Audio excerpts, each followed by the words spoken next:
الحمد لله نحمده ونستعينه ونستغفره ونعوذ بالله من شرور أنفسنا ومن سيئات أعمالنا. من يهده الله فلا مضل له ومن يضلل فلا هادي له، وأشهد أن لا إله إلا الله وحده لا شريك له، وأشهد أن محمدًا عبده ورسوله. أما بعد، فإن خير الكلام كلام الله، وخير الهدي هدي محمد صلى الله عليه وآله وسلم، وشر الأمور محدثاتها، وكل محدثة بدعة، وكل بدعة ضلالة، وكل ضلالة في النار. خۆشەویستان، ئاینی پیرۆزی ئیسلام بۆ هەموو کێشەکانمان چارەسەر و حەلی داناوە. کاتێکە ژن و مێرد پێکەوە دەبن، هاوسەرگیری دەکەن، زۆر جار ناگونجێن. بۆیە تەلاق جیابوونەوە نە عەیبەیە، نە زەلیلی و سەرشۆڕیە کاتێکە ئەو ژن و پیاوە لەسەر حەق بن. هیچ عەیبەیەکی تیان نییە کە ژن و مێردێک بەیەکەوە نەگونجێن، ئەگەر دوای دەیەها ساڵیش لە یەک جیا ببنەوە هیچ شەرمەزارێکی تێدا نییە، مادەم جیابوونەوە باشترە لەوەی کە پێکەوە بمێننەوە. خوای گەورە بۆچی سورەتی تەلاقی داناوە؟ هەروەکو چۆن هاوسەرگیری ژن و مێردێک هاوسەرگیری دەکەن، کچ و کوڕێک، ئەمە قسمەت و نسیب و قەزا و قەدەرە، گومانی تێدا نیە ئینشاءڵڵا. بە هەمان شێوە جیابوونەوەش قەزا و قەدەرە. ئەگەر زەواج هاوسەرگیری عیب نەبێ و شەرمەزاری نەبێ کە قسمەتە و نسیب و قەزا و قەدەرە، جیابوونەوەیش لە حاڵەتێکی ضەروریە کە بۆ یەک نابن، بە هەمان شێوە قەزا و قەدەرە و هیچ عیب و شەرمەزارێکی تێدا نییە. مەبەستمانەوە نیە لە یەک جیا بنەوە، بەڵام ئەگەر حەل نەبوو، ئەگەر نەگونجان، ئەگەر ژیانیان بەدبەختی بوو، جیا ببنەوە باشترە. بۆیە کاتێک کچەکەت، خوشکەکەت، خزمەکەت جیا دەبێتەوە، وێرانی مەکە، ئەمە قەزا و قەدەری خوایە. خوای گەورە نووسیوەتی ئەم ژن و پیاوە پێکەوە ئەوەندە دەبن و لە یەک جا دەبنەوە، بۆیە عەیبەی تێدا نییە. ئەوە عەیبەیە کە ئافرەت یاخود پیا و خەریکی خراپەکاری و زینا و بەدەڕەوشتی بێت. ئەوە عەیبەیە پیا و ڕێزی ژن نەگرێ، ژن ڕێزی پیا و نەگرێ. بۆیە ئاگاداری و خاڵە بین. بەداخەوە کۆمەڵگای ئێمە و هەموو کۆمەڵگاکان بە چاوێکی سووکەوە تەماشای ئەو ئافرەتە دەکەن کە جیابۆتەوە، تەلاق دراوە یا تەلاقی وەرگرتووە، وەکوەوەی کە جەریمە و تاوانێکی گەورەی کردبێ لە کاتێکە ئیشە باشی کردووە. بەڵام ئەو تەماشاکردنەی کە تۆ هەتە بۆ ئافرەتێکی تەلاق دراو، وەکو مجریمێک تەماشای دەکەی، هەمان تەماشاکردنت نییە بۆ پیاوێکە ژنەکەی خۆی تەلاق داوە. پیاوەکە کەس پێی ناڵێ بۆ وات کرد، ژنەکە هەمووی قسەی پێیەکات. بۆیە ئاگاداری خۆمان بین، قەزا و قەدەری خوای گەورەیە. تەلاق جیابوونەوە هیچ عەیبە و شەرمەزارێکی تێدا نییە ئەگەر پێکەوە نەگونجێن. پیاوەکە تاوانبارە جاری وایە، جاریوە ژنەکە جاریوە، هەردووکیان تاوانبارن. پێغەمبەری خوا صلی الله علیه وسلم تەماشا دەکەی کچەکانی تەلاق دران، کوڕەکانی ئەبوو لەهەب کچەکانی پێغەمبەری خوایان صلی الله علیه وسلم تەلاق درا، خێزانەکانی تەلاق درا. خۆشەویستی خوا صلی الله علیه وسلم تقریبا 5 لە خێزانەکانی ئافرەتی تەلاق دراو بهێنەی. بۆیە شەرمەزاری نییە ئەگەر ژن و پیاوێ بەیەکەوە نەگونجێن، چاکتر وا بێ لە یەک جیا ببنەوە، هیچ شەرمەزارێکی تێدا نییە. بۆیە ئەو کەسانی کە جیا دەبنەوە بە مجریم تەماشایان مەکەن، چونکە نیت لە ماڵم ئاگات نییە لە حاڵم. خەڵکی وایە ئەڵێ ژنەکەت عەیبی چێ تەلاقی دەی، بەڵام خۆی هەفتەی لەگەڵ ئیدارە ناکە، ڕاستەکەی ڕێز لە تۆ گرێ، بەڵام ئایا لەگەڵ پیاوەکەیە چۆنە؟ پیاوەکەت عەیبی چی بوو؟ ڕاستەکەی ڕێز ئەو پیاوە ڕێز لە خەڵکە گرێ، بەڵام لە ماڵەوە لەگەڵ خێزانێ بە شێوەیەکی ترە. بۆیە تۆ ئاگات لە ماڵی خەڵک نییە. لەوانەیە ژن و پیاوێ لە یەک جیا ببنەوە، دەیەها نهێنی هەبێ بە خەڵکی نەڵێن، تۆ نازانیت، یەکسەر فیشەکمانێ بە تاریکیەوە. کەواتە ئاگاداری ئەو خاڵە بین. سەحابەکان ڕەزا و ڕەحمەتی خوایان لێبێ چەندها کەسیان ژنی تەلاق دراوی هێناوە، کچەکانیان تەلاق دراوە، خوشکەکانیان تەلاق دراوە. شەرمەزاری تێدا نییە ئەگەر لەسەر حەق بن. بەڵام تەلاقدان لە یەک جیابوونەوەی ژن و مێرد معنای وانە ئەو ژن و مێردە خاڵێکی زۆر گرنگە. معنای وانە ئەم ژن و مێردە کاتێ لە یەک جیا دەبنەوە ئیتر بە جیابوونەوەیان دایک و باوکایەتی کۆتایی پێبێت. دایکایەتی و باوکایەتی کۆتایی پێ نایە بە تەلاق، چونکە دایکایەتی و باوکایەتی عەقدێک نییە، پەیمانێک نییە بە زەواج دەست پێ بکە و بە تەلاق کۆتایی پێبێت.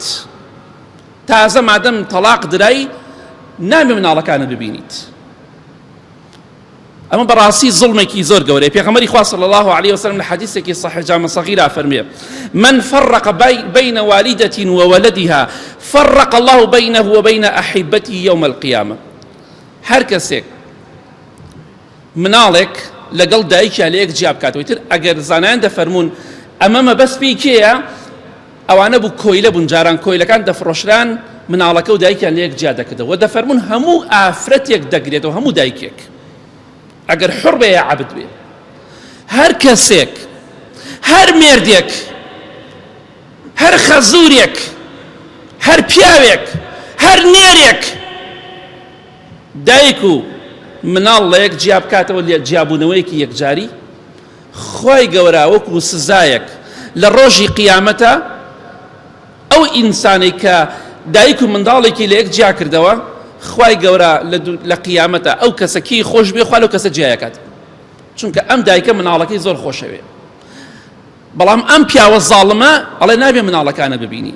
لە هەمووشی زاڵمتر جاروێ باوکێتی، باوکی ئافرەتەکەیە، براکەیەتی، ئەڵێ نابێ مادەم هاتووتت بۆ ماڵی ئێمە نابێ مناڵەکانت ببینیت. دایکایەتی کۆتایی پێهات. ئەی باشە بۆ بە کوڕەکەت ئاواناڵی، کوڕەکەت سێ چوار مناڵی هێناوەتە سەرت، ئەی بۆ بە کوڕەکەت ناڵی مناڵەکان بنێرەوە بە دایکی باوکایەتی کۆتایی پێهات؟ بۆچی دایکایەتی کۆتایی پێهاتوە باوکایەتی کۆتایی پێ نەهاتووە؟ تخوا ڕوو دەکەمە ئێوە بە تایبەتی ئەوانەی کە تەمەنێکتان هەیە، تخوا کچەکانتان بۆتان باشە یا کوڕەکانتان بەعام، بۆیە دایک و باوکایەتی کۆتایی پێ نایە. دایکت برای بەڕێزم هەر چیەک بێ ئەبێ ئاگات لێ بێ. سەچەنەها کەسەیە کوڕە عازە بە ژنی هێناوە وەڵا 20 ساڵ ئاگام لە دایکم نییە، دایکم نەبینی و کاتی خۆی ئەو زاڵمانە لە یەکیان جا کردوتەوە نابێ دایکت بە هیچ جۆرێ ببینی. تۆ پیاو بە پیاو، باوکت ڕازیە، باپیرەت ڕازیە، خاڵۆت ڕازیە، مامەت ڕازیە یا ڕازی نییە، بڕۆ دایکت بدۆزەرە بچۆ بۆ لای. و تۆش نەڵی بەخوا نابێت ئەم کچە زایەن بێ بۆ لای دایکی. بەڕاستی زۆرمان زاڵمین لەو مەسەلەدا. ئەو زاڵمی کە هەمانە تەنها بۆ ئافرەتشە، بۆ کوڕەکانمان نییە. مناڵی بووک بەخێوەکەین، مناڵی کچەکانمان بەخێو ناکەین. وەڵا ئەمە مناڵی من نییە، یعنی کچەکەت مناڵی تۆ نییە، بەس کوڕەکەت مناڵی تۆیە. بۆیە مناڵی کچەکەت بە مناڵی خۆت نازانی، مناڵی کوڕەکەت بە مناڵی خۆت دەزانی. دایک و باوکایەتی کۆتایی پێ نایە. ئەگەر پێت خۆشە خوا لە قیامەتە لە خۆشەویستەکان و ئازیزەکانت جیا بکاتەوە، مناڵ لەگەڵ دایکیا بترازێنە، کەسەوەی پێخۆش نییە. بۆیە بزانن، چاک بزانن، تەلاق نیهایەت و کۆتایی نێوان ژن و مێردێکە. ژن و مێردێک بە تەلاق و بە جیابوونەوە کۆتایی نێوانیان دێت، عەلاقە و پەیوەندیان ئەبچڕێت. بەڵام تەلاق بچڕاندنی عەلاقە و پەیوەندی نییە لە نێوان دایک و باوک و منداڵە. نابێ مناڵ لە دایکی مەنع کرێ و لە باوکیشی بە هەمان شێوە. ئەبێ ئیتیفاق بکەن لای هەردووکیان بێ، لای هەردووکیان بژی. باوکی بەڕێز، باپیرە، تۆش باپیرەیەکی باش و پیاو بە پیاو مرد بە. مناڵی کچەکەت بەخێوکە چۆن مناڵی کوڕەکەت بەخێوەکی، فەرقیان مەکە، ئەو جگەرگۆشەی تۆیە، کچی تۆیە. با نەڵێت باوکم حسابم بۆ ناکە، با نەڵێ باپیرەم ڕقی لە ئێمەیە. بۆیە ئاگاداری ئەو خاڵەبین وەک دووبارەی دەکەمەوە، بە تەلاقدان ژن و پیاو لە یەک جیا دەبنەوە، پەیوەندی و عەلاقەیان دەبچڕێ، بەڵام دایک و باوک بە هیچ جۆرێک نابێ پەیوەندی لەگەڵ مناڵەکانیان بچڕێ، چونکە ژن و مێرد لە یەک جیا بوونەوە تاو، بەڵام دایکایەتی و باوکایەتی هەر دەمێنێ و هەر دەژمێنێت هەتا مردن. بەداخەوە ئێمە کەسێک کە تەلاقە درێت زۆر بە شێوەیەکی خراپ تەماشایەکەی لە کاتێکا جاری وایە ئەم ئافرەتە حەقە جاروێشێ ناحەقە جارای پیاوەکە حەقە جارێ ناحەقە جارێ هەردووە ناحەقن یا حەقن ئەو خاڵە زۆر گرنگە ئاگاداری بین ژن و مێردایەتی شەریکی ئێمە کەسابەتەکەین شەریکمانەیە زۆرێکمان شەراکات ناکەین شەراکەتەکەین لەگەڵ خەڵکیە هەروەکو چۆن ئێمە شەریکی خەڵک دەکەین ژن و مێردایەتی شەریکیە ئەی ئەگەر بەیەکەوە نەگونجاین باشە تۆ لەگەڵ ئەو کەسەی کە شەریکی تۆیە ئەگەر نەگونجەی لەگەڵەیە تەبیعەتت بۆی نەڕوات سیقەت پێی نەبێ متمانەت پێی نەبێ خۆشت نەوێ لەگەڵ ئەم شەریکا چی دەکەی لێ جیا نابیتەوە ئەگەر جیا ببیتەوە بڵێ کاکە بەخوا من و تۆ شەریکایەتیمان بە کەڵک نایە لە یەک جیابینەوە عیبەی تایە شەرمەزاری تێدایە نا کاکەگیان ئەگەر دوو شەریک حەزیان بە یەک نەبێت ڕقیان لە یەک بێ سیقەیان بە یەک نەبێت لەسەر یەکتری بخوێنن بەخوا جیابوونەوەکە باشترە هەر کەسە بۆ خۆی کەسابەتی خۆی بکە ژن و مێردایەتی شەریکیە شەراکەتە ئەگەر لە هەردوو لاوە یا لەلایەکەوە ڕووخا و ئینهیاری کرد کۆتایی پێ بێ باشترە ئەگەر حەل نەکرێ جارە دوو شەریک بینیان تێکە چێ چاکە بن جارێ چاک نابن ئەگە چاک نەبوون ئینسانی عاقڵ چێکە جیا دەبێتەوە ئینسانی بەدبەخت و نەکبەتیش جیا نابێتەوە بۆ خۆی بەدبەختە بێ ئەم سیقەی بەو نییە ئەوی سیقەی بەو نییە بۆیە ناکرێت لەبەر خاتری عیب و عار لەبەر خاتری لۆمەی خەڵکی لە یەک جیا نەبنەوە ئەبوو تالیب لەبەر لۆمەی خەڵکی ئیمانی نەهێنا ئەبوو جەهل بە هەمان شێوە ئەبوو جەهلی لەبەر لۆمەی خەڵکی ئیمانی نەهێنا تۆش ئاگاداری ئەو خاڵە بە ئەگەر ژن و مێردێک کچەکەت نەگونجا لەگەڵ شەریکەکەیە لەگەڵ پیاوەکەیە ئەگەر جیابوونەوە باشترە من بۆیە نمونێ شەریکت بۆ دێنمەوە چونکە هەر کەسێک لەگەڵ شەریکەکەیان نەگونجێ لێ جیابێتەوە ماڵەکە بەشەکەن و لە یەک جیابنەوە ژن و مێردایەتی شەریکیە ئەگەر شەریکایەتە کۆتایی پێ هات جیابوونەوە باشترین حەلە بۆیە ئەڵێم ئەگەر دوو کەس شەریک بوون بەڵام نەگونجان بەیەکەوە هەموو ڕۆژێ دەنگ و شەڕ و محاسەبەیان بوو من دەڵێم مانەوە زوڵمە لە نەفسی خۆتێکی لەگەڵ شەریکەکەی خۆتە بەڕاستی عمری خۆت بە خەسار ئەدەی لەگەڵ شەریکێکە کە بە کەڵک نایە ئەمە نەزانی و نەفامێ لە ژیانە ئەبێ لێ جیابیتەوە کەسان قبوڵەکەن لەگەڵ شەریکێکە نەگونجێن لێ جیا نەبنەوە ناوەڵە لێ جیابمەوە دەی ژن و مێردایەتی شەریکایەتیە ئەگەر جیابوونەوە باشتر بوو سەلامەتتر بوو بەڕێزتر بوو با جیا ببنەوە چونکە ناکری هەموو ڕۆژە شەڕ و ئاژاوە بێ مناڵ بەدبەختە بێ ڕۆژێ بینیان باشە دە ڕۆژ بینیان نییە قسە بەیەکەوە ناکەن مناڵ خەفەتە خوا ئەمە قیمەتی نییە ئەم ژن و مێردایەتیە ئەم شەریکایەتی حتا زوو کۆتایی پێی بێ مادەم حەل ناکرێت زۆر باش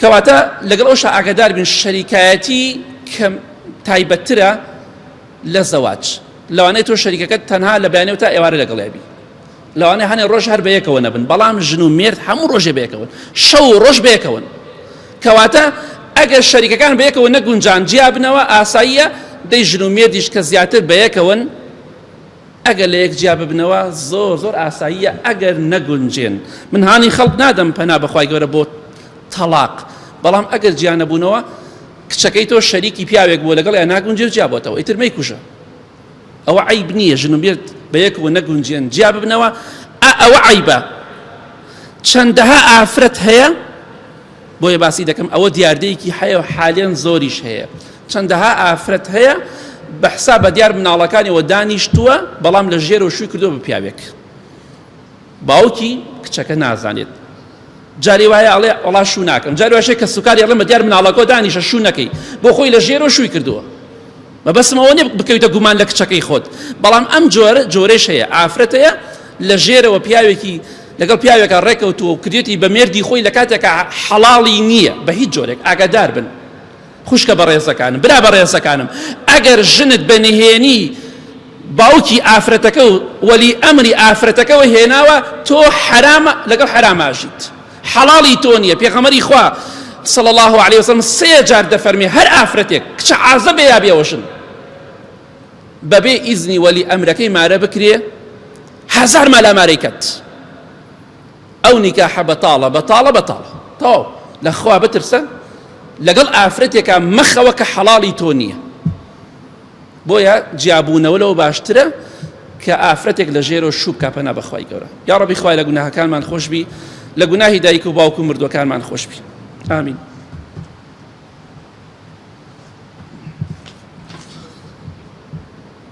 الحمد لله والصلاة والسلام على رسول الله وعلى آله وصحبه ومن والاه. برای بەڕێزم، خوشکی بەڕێزم، تەلاق جیابوونەوە کۆتایی ژیان نییە. وا نەزانی کە تۆ جیابوویتەوە لە ژنەکەت لە مێردەکەت ژیان کۆتایی پێدێ. بەڵکو زۆر جار تەلاق و جیابوونەوە سەرەتای ژیانێکی تازە و خۆشە، سەرەتایەکە بۆ ژیانێک کە زیاتر تۆی سەلامەتی تێیدا. خوشکی بەڕێزم، برای بەڕێزم، لەو ژیانەی تازەترا کە دووبارە تووشت ئەبێتەوە، لەو زەواجەی دووەمە، لەو هاوسەرگیری دووەمە، ژیانێکی سەلامەتتر و بەختەوەرتر و خۆشتر بەدی دێت. زۆر جار ئەوانەی کە جیابوونەوە ژنی تریان هێنا شویان کرد بە کەسی تر، ژیانیان خۆشتر بوو، چونکە ئەمە یەکەم فەشەلی هێنا. بۆیە زۆر جار سەلامەتی، بەختەوەری و دڵخۆشی لەوەدایە کە لە یەک جیا ببنەوە و دوورکەونەوە، چونکە ئەم ژن و مێردە کوردۆتەنی ئەشیان بۆ یەک نابێ، بە یەکەوە ناگونجێن. وە کاتێکش کە لە یەک جیابوونەوە تەواو وا نەزانی ژیان کۆتایی پێهاتووە. نەخێر کۆتایی پێ ناتوە، بەڵکو ئەوە خەتەرەکە پەنا بەخوای گەورە ئەم ئافرەتە پیاوەکەی خۆی بکوژێ، پیاوەکە ژنەکەی خۆی بکوژێ. ئەمە کارەسات، ئەوە کارەساتە ژن و مێردێک بەیەکەوە بن و بەڵام خەریکی زیناکردن و بەدڕەوشتی بن. پەنا بەخوا خەڵکی وایە ئەڵێ مش پێویستم بە ژنی خۆم هەر نییە، پێویستم بە پیاوی خۆم نییە، لەگەڵ خەڵکی ترام.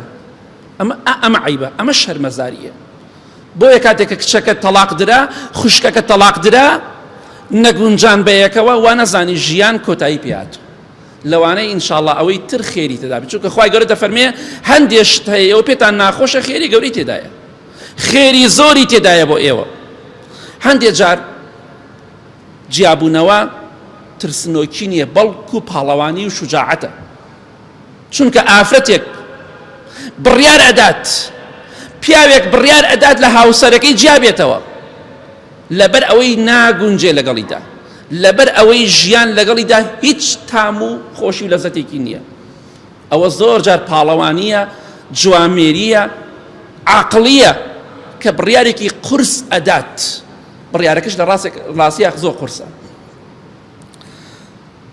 کاتە لە حەدیثێکی صحیح بوخاریە هاتووە، ئیبراهیم پێغەمبەر صلی الله عليه وسلم دێ بۆ لای ئیسماعیلی کوڕی، من بە کورتی باسێکم،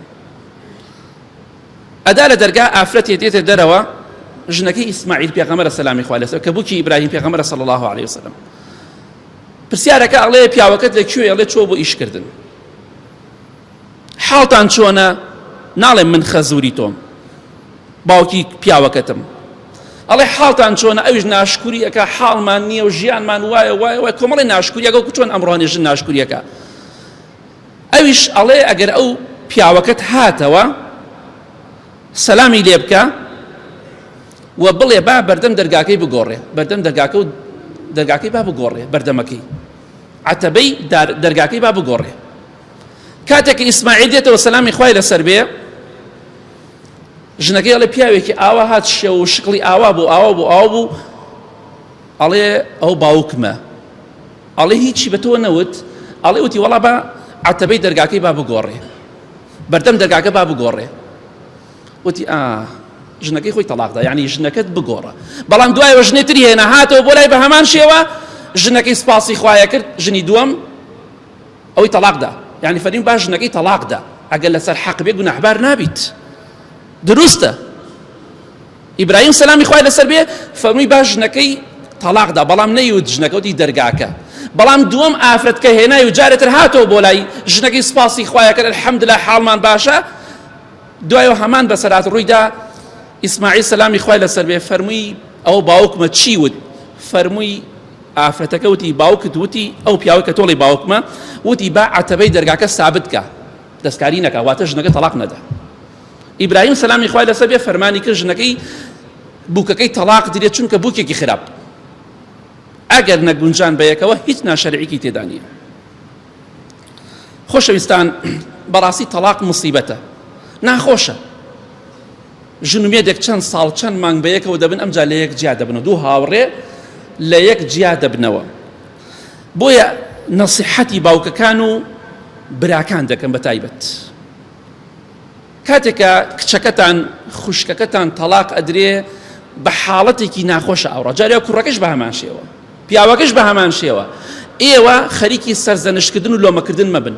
بۆ جیابوویتەوە بۆ وات کرد تۆ کەسێکی چاک بیتا تەلاق نەدرای، تۆ کەسێکی چاک بیتا ژنەکەت لا دائانیشت. ئەم قسانە مرۆڤ ئەڕوخێن، خۆی ڕووخاوە، خۆی بێتاقەتە، بێزارە، موسیبەتێکی توش بووە.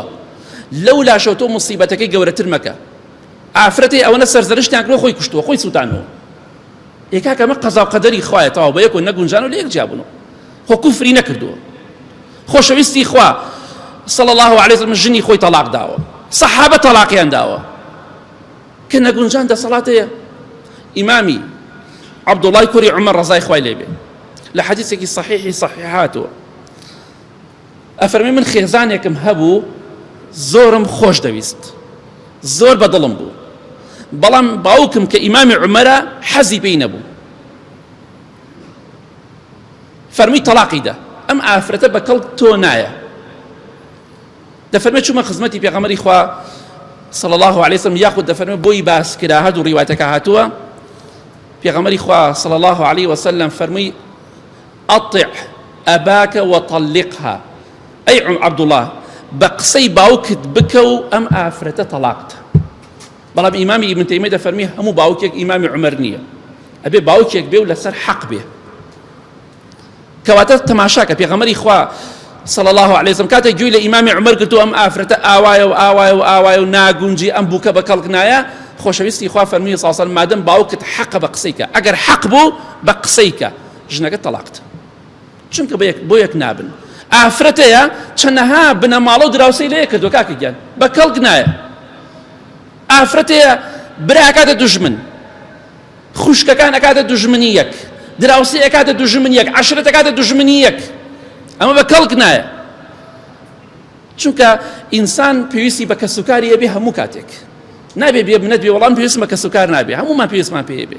ڕۆژێک دێت کەسوکارەکەت بە کەڵکت دێت، نابێ حاشایان لێ بکەی.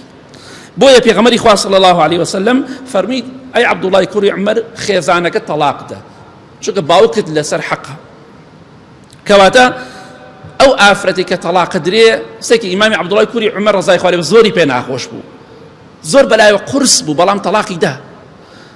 ژن یا پیا و بە حاڵەتێکی ناخۆشە دەڕوات، مەرحەلەیەکی ناخۆشی تووشە بێ، ئێوە دڵی بدەنەوە با خۆی نەکوژێ، با خۆی نەسووتێنێ، با لە ژێرە شوو نەکا، با خیانەت نەکا، با ڕان نەکات. چەنە ئافرەتی لە داخە ڕای کردووە، حەیەی کەسوکاری خۆی بردووە، ڕێزی لێ بگرە. ئەی باشە ئەوە بۆچی بە کوڕەکەت ناکەی؟ کوڕەکەت ژنەکەی تەلاقدا ئەوەی پێ ناکەی، بەس کچەکەت داماوە شەو ڕۆژ قسەی پێکەی، کاکە نەگونجان و تاوە لە یەک جیابوونەوە.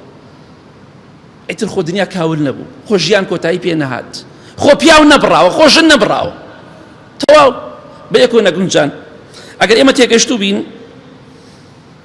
بەڕاستی ئاوا ناکەیت، چونکە هەروەکو چۆن ئینسانێک کە تووشی موسیبەتێکە بێ، کەسێکی ئەمرێ، ئازیزێکی ئەمرێ، یا تووشی نەخۆشیەکە بێ، ئێمە دڵی نادەینەوە، دڵی ئەو کەسە نادەینەوە کە نەخۆشە ئینشاڵڵا چاکە بێ عەیب نامێنێ. ئەو کەسێکی ئەمرێ دڵی نادەینەوە، موسیبەتێکی توش بووە، دەی کچەکەی تۆش خوشکەکەی تۆش موسیبەتێکی توش بووە، دڵی بدەرەوە، نەک سوکایەتی پێ بکەی. ئاخر خاڵ دەمێ باسی کەم، ئێمە باسی تەلاقمان کرد، ئەگەر ژن و میار بەیەکەوە نەگونجێن تەلاق دروستە، ئەگەر ژیانیان دۆزەخ بوو پڕ لە بێڕێزی بێ دروستە، بەڵام ئاگادار بن خوشکە بە ڕێزەکان بە تایبەتی. خۆشەویستی خوا فەرمێ صلی الله علیه وسلم لە حەدیثێکی صەحیح جامە سەغیرە، ئەفەرمێ هەر ئافرەتێک داوای تەلاق بکە لە پیاوەکەی خۆی بەبێ عوزر، بەبێ سەبەب و هۆکار، واتە هیچ عوزر و سەبەب و هۆکارێک نییە. ئەگەر عوزرێکی شەرعی هەبوو دروستە، بەڵام بەبێ عوزر وەڵا پیاوەکەم 100% بەدڵە بەس لێ جیابمەوە. پێغەمبەری خوا فەرمێ صلی الله علیه وسلم فحرام عليها رائحة الجنة، حرامە لەسەری بۆنی بەهەشت ئەو ئافرەتە، چونکە هیچ عوزرێکی نییە. ئەگەر عوزرە بۆ احتیادیە دروستە، بەڵام بەبێ عوزر لە پیاوەکەی جیا ببێتەوە بەڕاستی ئەوە خوای گەورە بەهشتی لەسەر حرامەکە بۆنی بەهشت ناکە و ئافرەت. بەڵام ئەگەر عوزری هەبوو دروستە. لە حەدیثێکی تردا لە صحیح جامع صغیرە هاتووە خۆشەویستی خوا فەرمێ صلى الله عليه وسلم سێ کەس هەیە خوا دوعایان قبول ناکە، دوعایان قبول نییە. یەکێک لەوانە کێیە؟ دەفەرمێ رجل كانت تحته امرأة سيئة الخلق فلم يطلقها. پیاوێک ژنێکی هەیە ژنەکەی بەد ڕەوشتی دەکات. ئەمە یەکێک لە معناکانی کە ڕەوشت و ئەخلاقی تەواو نییە. یەکێتر لە معناکانی ئەوەیە ئافرەتێکی دوو لە ڕێبەڕێستان بێڕێزە بەرامبەر بە خەڵکی، بێڕێزی بەرامبەر بە خەڵکی دەکات. ڕەوشت و ئەخلاقی جوان نییە. کەسێک کە ڕەوشت و ئەخلاقی جوان نییە لەگەڵ پیاوەکەی خۆیدا، لەگەڵ دەوروبەرەکەی خۆیدا، لەگەڵ خزم و کەسوکار و خانەوادەی خۆیدا، لەگەڵ خانەوادەی مێردەکەیدا، لەگەڵ دراوسەکانیدا، لەگەڵ خزم و میوانەکانیدا، لەگەڵ هەموو کەسێکە ڕەوشت و ئەخلاقی ناشرینە. کەسێکی بە ڕەوشت و بەڕێز نییە. پێغەمبەری خوا فەرمێ صلى الله عليه وسلم هەر کەسێک ئافرەتێکی ئاوای هەبوو، ئافرەتێکی دەمەوەرد و لە ڕێبەڕێستان کەس ناوێرە بەرامبەری بوەستێ. هەر کەسێک ئەمە تەلاق نەدام ئافرەتە بۆنی بەهشت ناکە. و پێغەمبەری خوا فەرمی صلی الله علیه وسلم خوای گەورە دوعای قبول ناکە. ئەو ئافرەتی تریش ئەگەر خراپ نەبوو تەماشا دەکەین ئەو نابێت تەلاقی دەی ئیلا مەگەر عوزرت هەبێ. کەواتە ئەگەر پێت خۆشە خوا دوعات قبول کات ئەبێ ئافرەتێکی باشت هەبێ. کەواتە پێغەمبەری خوا فەرمی صلی الله علیه وسلم ئەو ئافرەتەی کە خراپە زۆر خراپە و پیاوەکەی تەلاقی نادا خوا دوعای قبول ناکە. ئەو ئافرەتەیش بەبێ عوزر داوای تەلاق بکا بۆنی بەهشت ناکە. کەواتە ئەگەر عوزر هەبوو دروستە جیا ببێتەوە هیچ کێشەی تێدا نییە. بۆی ئەمەی کە باسم کرد ئەمڕۆ زۆر گرنگە بزانین کچەکانتان خوشکەکانتان تەلاقە درێ مەیکەنە کارەساتێ گەورە دروست مەکەن. ئەگە پێت خۆشە پیاوی بەڕێز ژنێکی خراپت هەیە وەڵڵا خوا دوعات قبول ناکات. ئەگە لی جیا نەبیتەوە ژنێک کەس بەدڵی نییە ئیلا تۆ نەبێ کەواتە تۆ لەسە حەق نیت. ئەگە ژنێک لە 50 نەفەرە 45 نەفەر 50 نەفەری وتی خراپە تۆ کەوتە لەسەر ناحەقی لێ جیا بەرەوە. ئەگە زانیت ئەوان حەقن. بۆیە ئینشاءڵڵا بە ئاگامان لە خۆمان بێ کچەکانمان خوشکەکانمان بێوە ژن کەوتن سوکایەتیان پێ نەکەین، دڵیان بدەینەوە بەڵکو ئینشاءڵڵا خوای گەورە پیاوە باشتریان بەنسیب بکە، کوڕەکانیش بەڵکو خوای گەورە ئافرەتێ باشتریان بەنسیب بکە و چۆن ڕێز لە مناڵی کوڕەکە دەگری ئەوە ڕێز لە مناڵی کچەکەشت بگرە. ئەو بەڕاستی پیاوەتیە. اللهم اغفر للمؤمنين والمؤمنات والمسلمين والمسلمات الأحياء منهم والأموات من أهل السنة والجمعة والجماعات. يا ربي خوايا الشفاء نخوشكان من بدي بتايبتي أواني داوي دعاء خيريان كدو. يا ربي خوايا هي مني وآرامي ولات من بباريزي. خوايا جان أواني كيشو مشكلاني بويان حلكي. خوايا جان أواني جنكان ين طلاق داوا آفرتي باشتريان بنصيبكي. خوايا جان أواني طلاق دراون أو خشك بريزاني طلاق دراون. خوايا جان بياي باشتريان بنصيبكي. خوايا جان رحم و میهرەبانی خۆت برژێنی بەسەرمانە وڵاتمان بپارێزی لە شەڕ و لە ئاژاوە. یا ڕەبی خوایە جوولەکە زەلیل و داماو بکەی. خوایە گیان براکان و خوشکەکانمان لە غەزە سەرکەوتوو بکەی. یا ڕەبی خوایە وڵاتە زلهێزەکان خوایە گیان ڕسوای دنیا و قیامەتیان بکەی. خوایە گیان زەلیلیان بکەی. خوایە گیان سەرشۆڕیان بکەی. خوایە گیان لاوازیان بکەی. یا ڕەبی خوایە ڕسوایی و زەلیلی و داماوی جوولەکەش بە چاوی خۆمان ببینین. آمین آمین آمین. وصلى الله على محمد وآله وصحبه أجمعين.